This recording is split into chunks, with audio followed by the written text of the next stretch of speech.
Thanks for joining us here at Viva Data. This is the second video about the freemium version of the Viva Data Music Metadata Validator. So you've already seen the first video and installed the program. Let's close terminal, and we can also eject the installer that's probably still on your desktop. Great. Let's open the application folder and find Viva Data. There it is. Let's click on it.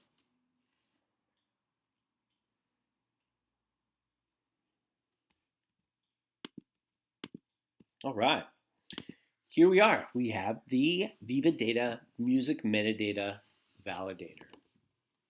This is our home screen, and this is where you'll find your sets of data after you run them. Let's add a new data set. We're going to select the database file. The freemium version processes up to 5,000 rows at a time. If you have a larger data set, we suggest you break it into smaller sets or give us a call. We can build you a version that processes more than 5,000 at a time.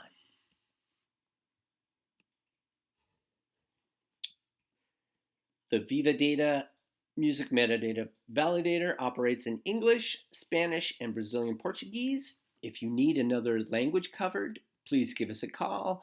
We can help you. Contact us at info@vivadata.co or sales@vivadata.co. And let's start testing. Reports being generated. 5,000 rows should take about, 30 seconds.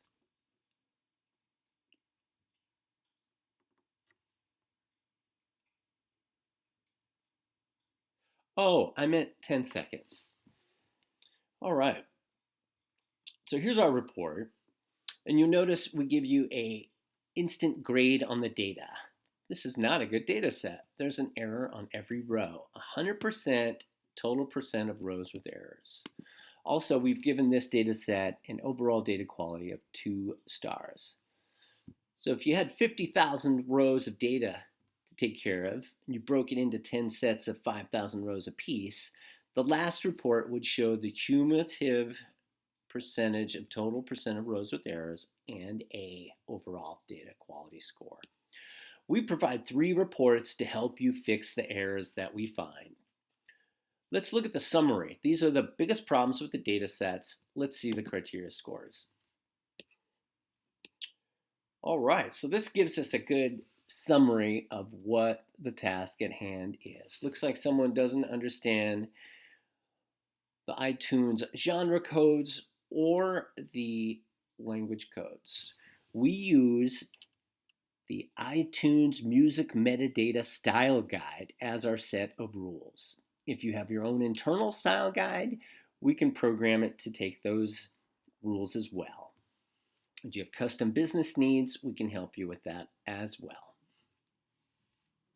We cover all rock, pop, country, dance, remix cultures, reggae, country music, everything except for classical and jazz.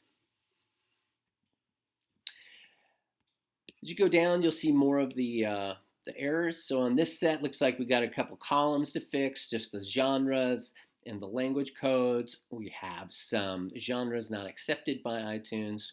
We can absolutely insert your own genre tree if you wish to use that. We got some track sequence errors to fix, maybe some partial albums got snuck into the sheet. So you can see the problems here. Not too much to do. Won't keep you away from your friends for a month. What are the sums of the problems in each row? These are the input row scores.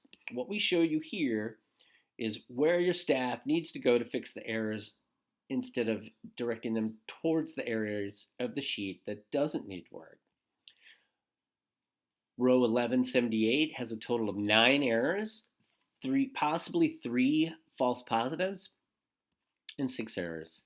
This is a showstopper, red. Apple will not accept this data. They will kick it back to you. If you go down a little further, you'll run into yellow. Those are also false positives A human needs to get in there and either fix or pass that data. Go down a little farther, green means go. You should be able to submit that data to Apple without it being kicked back and without even looking at it. Finally, our favorite report, which fields in the dataset failed? Let's view the field level issues. We call this our every error report. We simply list every single error on every row. Let's see this genre code error. We show you the description of the error, the row ID in the field by field report, the row ID in the data set, and the data fields. So genre says folk, subgenre says folk. We can go in and view the data as well. We're looking at genres. Yeah, see, there's the incorrect genre. And this is the correct genre codes.